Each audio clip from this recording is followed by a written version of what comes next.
The ideal and legend of the great American road trip is such that people that I've met from all around the world tell me that it's on their travel bucket list. I get it. Long drives across wide open roads speaks deeply to the soul of a certain kind of traveler, always wanting to see what's over the horizon, and being able to do so all day long, every day, until finally the drone of the engine fades and you're at your destination. Maybe just for the night, maybe with more in store for tomorrow. I found myself craving road trips at key moments in my life. My first drive across the country was the summer before my senior year in college. I'd been living in LA for a few months, my first time living alone in a big city. By the end of the summer, I'd felt like I'd succeeded and was convinced that I'd be coming back after graduation. My parents had shipped out my car, but I insisted on driving back home to Boston. My parents, ever protective of their little boy, forbade me to do it. I insisted.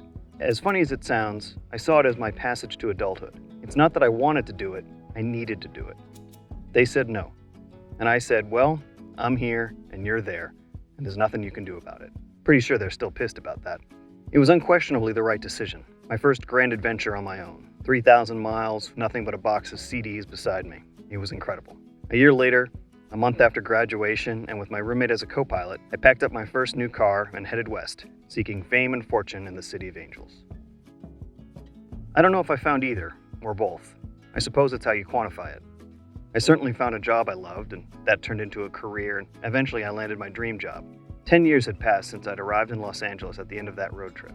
The magazine I ran was dissolving around me, and soon I found myself unemployed for the first time since that summer after graduation. The road called to me again, so I set out on another trip. A different car, a different me, but those same endless roads.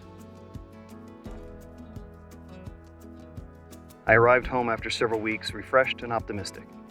I'd gotten my first freelance gig, which led to another, and now I can't imagine being anything other than a freelancer. So here we are again. I don't think I'm exaggerating saying 2020 will go down as the worst year in our collective lifetimes. At least, I sure hope it doesn't get worse than that. Before last year, I'd successfully transitioned from being a tech writer to a travel writer. I've been fortunate enough to be able to do that rarest of dream jobs, working while traveling.